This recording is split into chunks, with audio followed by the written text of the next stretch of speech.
Hi there, and welcome to our special event focused on how your HR strategy is also delivering your ESG results. So I'm Sarah Burgess. I'm going to be hosting the session today. Firstly, welcome to our viewers. Please do comment to let us know that you're here, where you're joining from, and feel free to add your questions and comments as we go through the session. So I'm joined today by Liz and Cecilia. So Liz is from 1080 and Cecilia is from Babies with Love. And we're going to be talking about what organisations are doing around ESG. So welcome, Liz and Cecilia. Do you want to do a quick intro, Liz? Yeah, sure. Hello, everyone. I'm Liz. I'm one of the directors of 1080. And I suppose my role is twofold, because on the one hand, I'm working with clients as a career coach, helping them to find new jobs. And sustainability has been a key theme of late. And also talking to HR directors around helping to attract and retain talent. So that's me. Brilliant. Thank you. And Cecilia? Thank you, Sarah. Hello, everybody. My name is Cecilia Crossley. I am the founder of From Babies with Love. We are a social enterprise that donates 100% of its profits to orphaned and abandoned children all around the world. We believe that every child should be safe, loved, and learning. And we provide moments that matter, gift services to HR. And with that, fund over 45,000 children's care all around the world. And this has led us to have great insight into how commercial HR strategy is creating positive social and change, so positive social and environmental change, which led us to create the How HR Leaders Change the World platform, which we'll talk more about today. Brilliant, thank you. It's great introductions. So this session is a kind of a follow-on. We ran a session a few weeks ago called Climate Quitting, which is this increase that we've seen in our individual clients looking to move into organisations with a focus on sustainability and ESG. So what we're talking about today is organisations who are attracting to or wanting to attract employees and what they can or are doing around ESG. So we're going to go straight on to our first question to Cecilia, which is, why does this matter? So over to you, Cecilia. Thank you, Sarah. And I have two thoughts to answer that question. The first is because if you are an HR professional, you are a change maker. And a few years ago, I started really seeing that. I started thinking, social entrepreneurs, so me, and HR professionals, all the people I work with and yourselves, I feel like we're brothers and sisters. We have caring for people at the core of our professions. And the work on our to-do lists is different. But ultimately, what we're contributing to in society has so many crossovers. And why is that important? Well, firstly, it feels great. Who doesn't want to finish their work at the end of today and think, yeah, my work did good in the world today? And secondly, it's incredibly galvanizing and inspiring in how we harness the work that's already taking place and think of it in the context of how it's delivering business value for all stakeholders, in how it's the products and services your organization creates is doing good. And there, I think that links to what I'm sure your CEO and all your C-suite are working on at the moment. I bet that in many of your organizations, you had a C-suite leader at Davos, say, just a couple of months ago, and perhaps there was a LinkedIn post where your CEO said, yes, we are, this is our purpose, and this is what we're going to do, and this is when we're going to achieve net zero. Well, how is that going to be operationalized? And none of it will happen without people, which means you're very important. So that is why I believe it matters. Okay, brilliant. So if we move on to our next question, which is, how is HR delivering the E, the S, and the G? Great. And I'm going to have to be really careful not to talk for hours here, because I have been studying this topic for several years through the platform I mentioned called How HR Leaders Change the World. Now here, we began as a podcast, and every week I interview a CHRO from all over the world, all different markets and geographies, and ask them about how their commercial HR strategies are delivering the E, the S, and the G. So today is just going to be a really skim the surface feel, a sense of some examples that I'd like to share with you. And if you're particularly interested, may I recommend podcast number 72 to you, because we did an episode there where we we just did some summaries, and you can hear CHROs from companies like DFDS, KFC, Danone, National Grid. The list goes on where we split it into the E, the S, and the G. But let me share some examples today to give you a sense. And may I also just say, I firmly believe that this is work that you are already doing. There's nothing new to add to your workload here. This is just framing it and grounding it within the ESG framework. So for the E, for example, are you doing any learning and development programs, training programs on how your whole business is going to deliver any net zero target that it may have changed? That's an HR responsibility that absolutely is contributing to the E. Are you recruiting or upskilling new roles and skill sets that enable you to meet, say, a net zero target or any other target? It doesn't have to be just net zero. Are you working on the new hybrid working models and where your colleagues are working, and how work will take place in the future of work? And therefore, what is the carbon or the reduction, arguably, reduction in carbon footprint of your colleagues and all their movements that will contribute to, even if your company doesn't have a net zero target, that, a bit off the top of my head, but logically you could say that's going to lead to reduction in the footprint of your company. So across recruitment, across learning and development, and across the future of work, organizational design, perhaps you might use that phrase of area of HR there. That's 3 significant functions within HR that are all contributing to the E. I'll stop because I could go on. Let me move on to the S. So the S, I think, is probably, you may have heard about HR driving the S before, because I think here there is just so much. And I think we could begin with social mobility and say, do you have an apprenticeship program? Are you recruiting, intentionally recruiting from areas that you may not have done in the past that may broaden your talent pipeline and who you're reaching out to join the organisation? All of those things are contributing to social mobility. Again, your learning and development programs, of course, are contributing to the education and qualifications of your workforce, again, contributing to social mobility. Are you a living wage employer? Are you looking at fair wages or anybody falling out of your pay bracket? So you're in the reward team. If you're in the reward team, you are undoubtedly contributing to the S. Indeed, looking at pension contributions as well. There's a big old gender pay gap in pension contributions. So if you're a pensions professional, you're contributing to the S and thinking about the fairness and equity in your pension offering.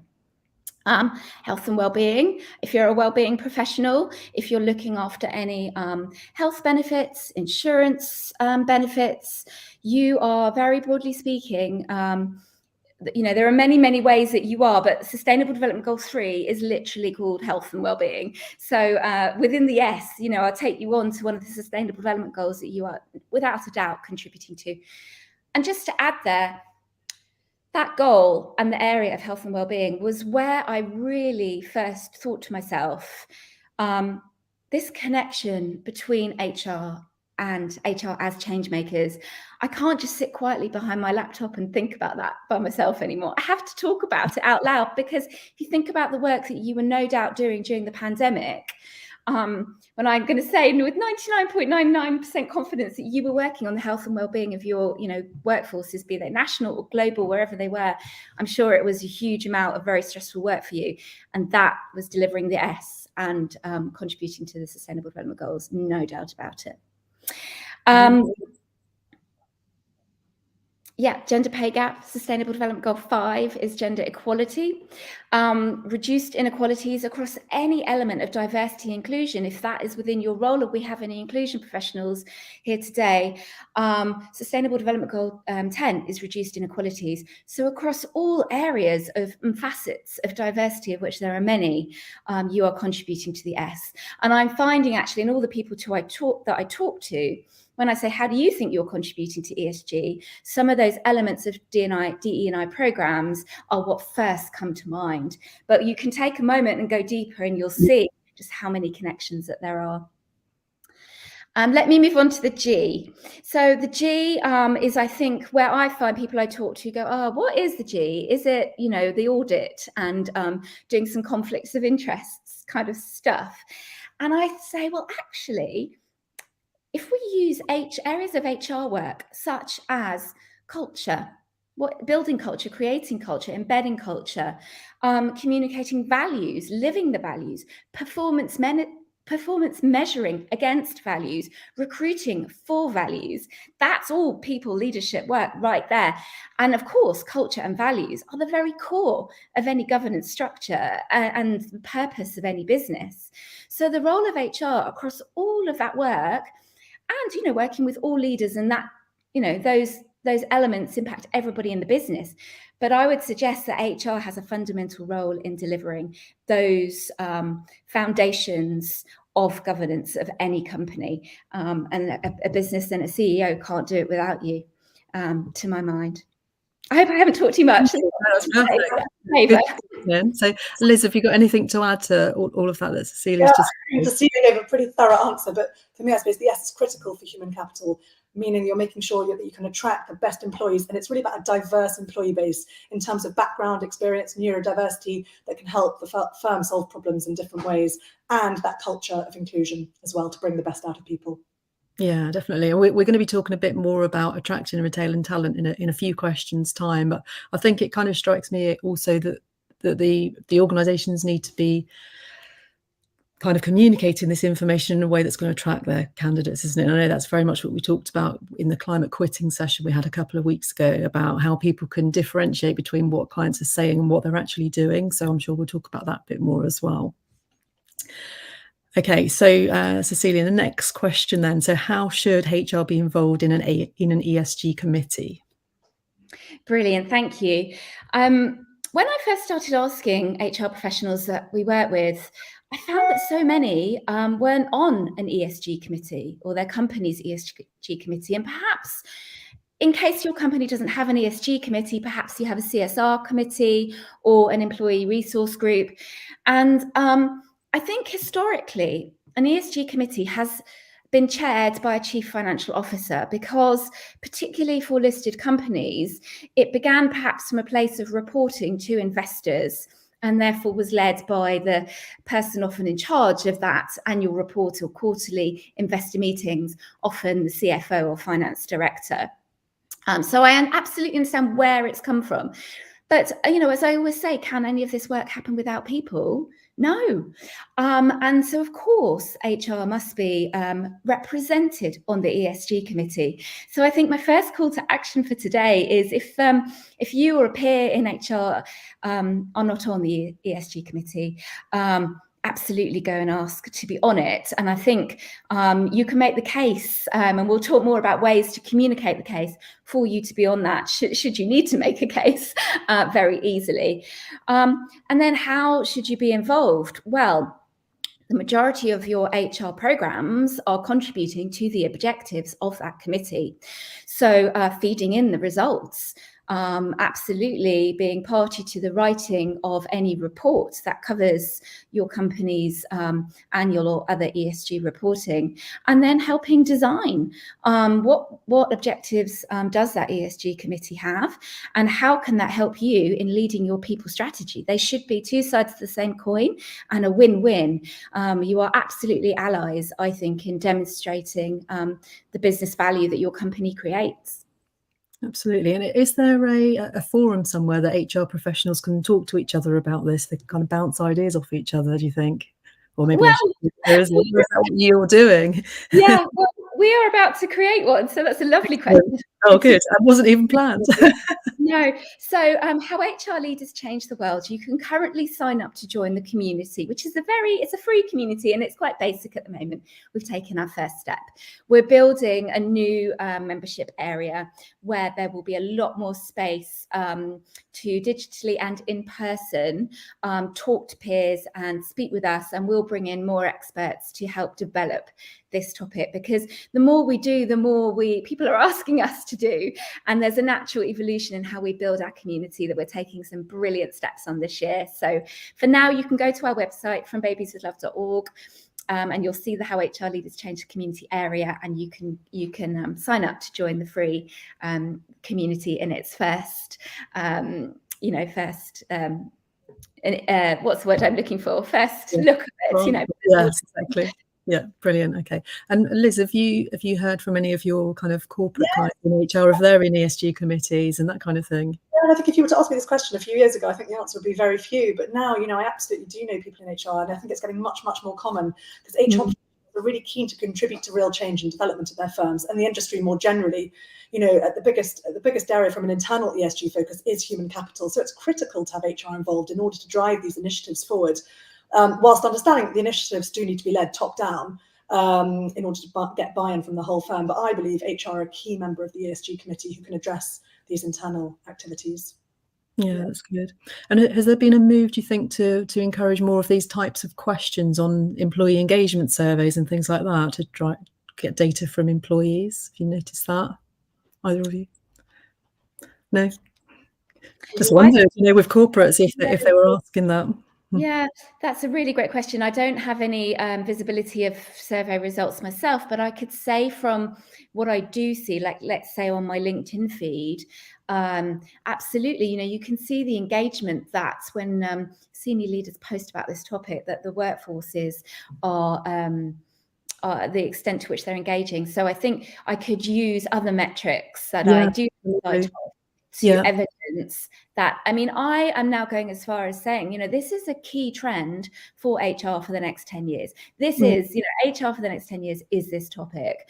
And I know, there are lots of reports. I see them coming out of, say, some of the thought leaders in America, and perhaps they don't quite yet have it on their top 10 in the way that I would use it, but you can see the beginnings of the language creeping in to that very mainstream HR thought leaders perspective. And so I'm now badgering them and telling them all that they need to get on the case. Yeah, absolutely. And I think the very fact that, on LinkedIn, there's this whole climate quitting thing that's being talked about, with more and more employees wanting to join organisations who have got focus on this. So it's going to be driven by candidates as well, isn't it?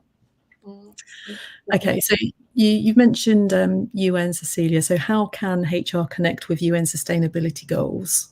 Yeah, so yes, there are 17 sustainable development goals, which you can Google, and they're beautiful colours and lovely and bright if you don't already know them. I won't have time today to kind of go through them as such, but just to share that some of your colleagues or HR peers in other countries might use the phrase global goals for those. Okay. And this year, this is such great timing that we're doing this session today, because this year marks the halfway point to the target date to achieve the goals, which is 2030.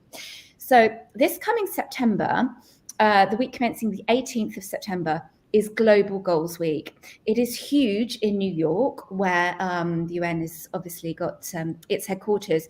And I think because of this halfway point, we will see an even louder than normal volume of external marketing activity by the world's biggest businesses, by the CEOs, talking about what their business is doing at this halfway point.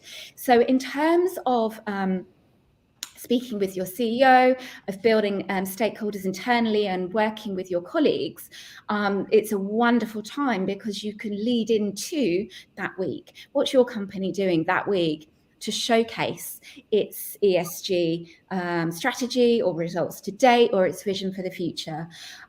So that's a really timely opportunity.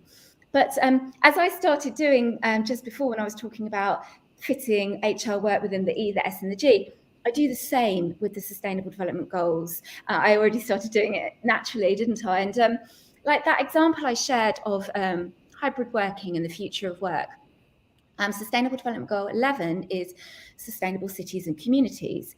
And I've chosen that one to mention today specifically because you might think, oh, well, that's not HR, that's like sustainability. And it's like, well, no, that's your office space. That's where your people work. that's, are they coming in twice a week or 3 times a week? Are they cycling in or driving in? Has cycle to work scheme might be, an HR benefit, or a benefit sorted out by HR, which absolutely is contributing to sustainable cities and communities. So I share that an example of when you first look at them, you might think, okay, this one, like SDG 3, health and wellbeing, absolutely that's HR. But just even in 5-10 minutes of hang on a minute, you'll see that, well, I'll come on to a top tip later of a mapping exercise that I highly recommend for you. And I promise you'll have an A4 sheet, a doodle just covered in connections of how HR is contributing to the Sustainable Development Goals.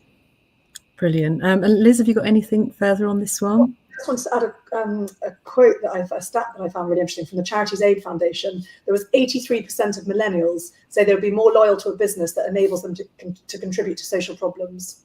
And it comes back to that Gen Z and the millennials saying this is really what they're looking for. Yeah, excellent. Any views on that stat, Cecilia? Is that something you've seen before, that kind of thing? Yeah, I mean, I'm going to say it's 100%, but I have no stat for that. Yeah. I just feel that in my bones. Yeah. Okay, brilliant. Okay, so next question then. So why connecting your HR work and ESG can help you to achieve your goals? So it's not really a question, more of a statement, but you want to talk around that, Cecilia? Absolutely. And I think there are those two pieces of first, allyship, and secondly, further demonstrating the business value that HR is delivering for your business. So on allyship, you may already be friends with your CEO, your sustainability director, the chair of your ESG committee, people perhaps in different functions that may at the moment feel siloed, particularly if you work for a large business. But as I think we've just given a flavour of today, your work is delivering the objectives that all of those people have. And therefore, those people are your allies in driving your people strategy. And by, of course, collaborating and sharing, perhaps that will help you with the next business case you need to get signed off for, the new initiative you want to pilot, or the new strategy you want to implement, or the new element of culture change you're trying to embed. All of those people are your compatriots and advocates for your work. And it may just be that the only work that's needed is connecting the dots and communicating to them that all of this great work in HR is happening and why they're interested in that and therefore want to be your friend.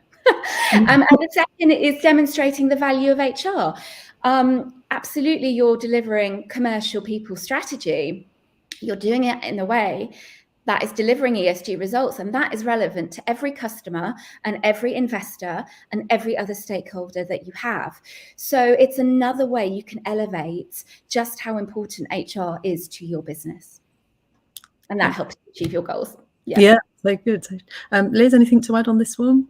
I think it's also about communicating your purpose as well. Yeah. And knowing that and reviewing that as well as time goes on. Yeah. Yeah, okay, that's good. Okay, so how can you harness ESG to attract and retain talent? So we touched on this a bit earlier, but Cecilia, do you want to expand on that? Yeah, so I think for attracting, here's what I think is really powerful. Speaking to Liz's brilliant statistic there on what's important, particularly to people who are a bit younger than me, but totally important to I'm Gen X, so my generation too. In your job packs and role descriptions and adverts, I suspect there are many that include something around purpose, about, what does your company care about? And what about the next level of breaking that down? For any specific role that you're recruiting, well, how is it contributing to the E and the S and the G within that purpose or brand statement that you put as the kind of introduction to your company or what your company cares about?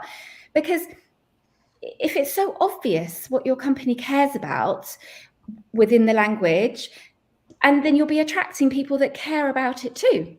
And those people will be high performing and stay a long time, hopefully, because what you care about is aligned. And you can communicate that through ESG at a role specific level. And here's where I think the standout opportunity is, for every role advert that goes out, can you also name the sustainable development goals that it contributes to? Because there you will absolutely be speaking to language, positive change, and what people care about. And I think that makes for a very enticing role description. And the advert that, all the pieces that go around attracting. Yeah. And for retaining, well, how are what you care about, the products and services and the good they do in the world, and how are they reflected in performance discussions and metrics? So I think performance measuring against values, I believe, is a long-standing approach within HR, and it's the next evolution of that. In a performance discussion, can you look at someone's goals for the year and their work plan and say, well, here's how it's contributing to the E, the S, and the G. Here are the sustainable development goals that your work this year has contributed to. And then perhaps initially that's a discussion, particularly if that's a totally new concept. But in time, there will be measurements that can go against that as well, to have quantitative as well as qualitative elements of that performance management framework. And again, I just think that's connecting back to, in retention, your member of staff, how is the work that they've done and showing that they care connecting to what your business has sold and how your business has financially performed and what your business cares about. And I think if those two are aligned, you want to work for that company. Absolutely. And so Liz, have you seen anything from the corporate clients that you've been working with about this area? Putting ESG at the core of your business and aligning ESG factors with the business strategy, and being transparent about policies as well, and then just developing an ESG oriented culture within the organization, so that an interview can really find out what are they doing, and why stay, how you can get involved, because the employees are the backbone of the organization. So it's about understanding how employees can get involved as well. Yeah, and I think on things like LinkedIn as well, you can set up your company page to talk about life and values and your commitments and things like that. So it's maximizing all of those communication tools that you've got. You can even, now something that's really new on company pages, you can suggest content topics for your employees to go and write posts about. So then when people come to visit your page, they can see the employees and what they're posting about privately as well. So I think that's all really good moves to just kind of get a bit of buy-in from individuals within the organisation as well. Okay, so well, thank you very much to everyone that's been watching. I can see that there have been people watching. So if you do have any questions, please do feel free to add them later on, or if you're watching on catch up, then obviously ask your questions and we will go back in and answer those. So we normally finish these sessions with a top tip. So if we're going to go for a top tip to leave for organisations who are looking at this, Cecilia, what would you say to people? So kind of final piece of advice. Yes, I would say for yourself and your own role description or goals for the year, you could take either. Google the Sustainable Development Goals. Have them up on your screen. They're beautiful and bright and colourful. Grab a pen and a piece of paper and map your role to the goals. Like I mentioned before, I'm pretty sure it will be a page that's just got so much on it, it will be unintelligible. I hope you'll find it very enjoyable and just in 10 minutes, give you a real sense of quite how deep this topic of how HR is delivering ESG results goes.